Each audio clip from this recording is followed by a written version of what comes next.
Another hair, another story na naman ang gagawin natin for today's video. Isa na naman na napakakapal at isa na naman na napakakulot ang ating iwa-wires keratin off the straight ngayon. So ito naman yung kanyang hair, sobrang kinky at kapal. Kaya ba talagang unatin ng wires yung hair niya? Tara, samahan niyo ko. Let's go!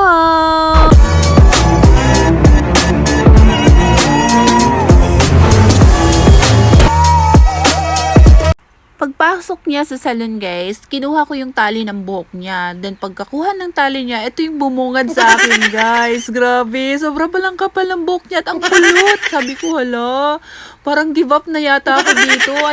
Ayaw kong straighten yung buhok niya or ayaw kong i-ribbon. Sabi ko, ribbon ba to or keratin straight? So yung ginawa ko, nag-keratin straight ako guys. Sinubukan ko talaga kung talagang kaya unatin ng wires keratin off the straight ang hair niya. So ayan, naglagay na nga tayo ng gamot sa ating bowl. So blue variant yung ginamit natin sa wires keratin straight. And definitely, this is the first time na gagamitan ko ng wires keratin off the straight, yung napaka-kinky at napakakulot at makapal na hair. Ito talaga yung challenge sa akin, kung talaga nga bang mauunat yung hair niya sa wires keratin off the straight. So ayan, binabad natin siya ng 5 hours. Kasi pag matagal ang babad, mas maganda yung retention ng gamot sa hair niya. At syempre, mapapa-thank you Lord ka talaga dahil ang daming nagtitiwala ng mga clients sa Jerisa Salon. Kahit nasa malayo palang lugar, pinupuntahan talaga ang Jerisa Salon. Diyos ko Lord, salamat sa lahat-lahat. Napaka-bless ng Jerisa Salon. So while tayo ay nagmi-makeup, so ayan, meron mga client na papa-makeup pa rin sa atin. Diyos ko, hindi ko na kaya. Pero anyway guys, thankful pa rin ako dahil ayan o, dumami na naman nang dumami yung clients natin. Tingnan mo naman, kanina 3 pa yon, 4, ngayon nako, hanggang 10 na sila guys. Thank you pa rin Lord, salamat sa lahat ng mga clients natin sa Jerisa Salon. Anyway, ayan, after natin 5 hours na nababad, ayan, binanlawan na nga natin at pinatuyo. At yan na po yung itsura niya nang napatuyo natin. And then, mag-start na tayo mag-hair iron sa kanyang hair. Blower natin yan ha. Blower natin. I-blower nyo ng Paalala lang po guys, kailangan talaga na before kayo magplansya ay talagang 100% dry or 100% na talagang tuyo yung buhok niya. I-blower nyo po, gumamit kayo ng thermal brush. Then, after that, ay i-iron nyo na. So, dito na nga tayo. Nag-start na nga tayo ng ironing dito sa kanyang likuran na part. So, gumamit ako dito ng 230 degrees Celsius sa kanyang hair. So, mas maganda pag gumamit kayo ng 230 to 220 sa mga thick hair, sa mga kulot hair, sa makakapal na hair. Pero kapag mga bleach naman or may mga kulay, gumamit kayo ng temperature na 160 degree or 180 degrees Celsius.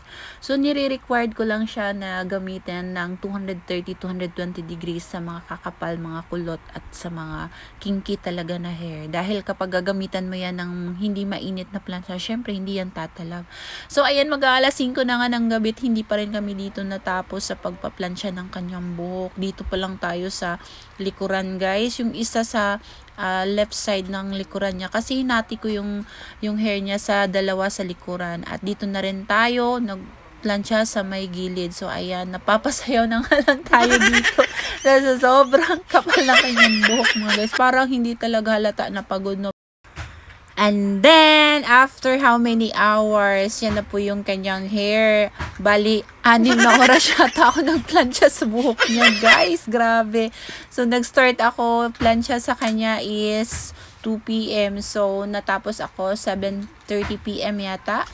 So, mapapaaray mo, pakak-pakak na lang tayo talaga sa buhok niya, guys. So, kita nyo naman, sobrang ganda naman ang naging outcome. Sobrang shiny, smooth, silky, at bagsak na bagsak yung. At hindi pa yan natatapos ang kanyang hair, guys. Babanlawan pa natin yung buhok niya para makita natin ang same day, same wash ng kanyang buhok.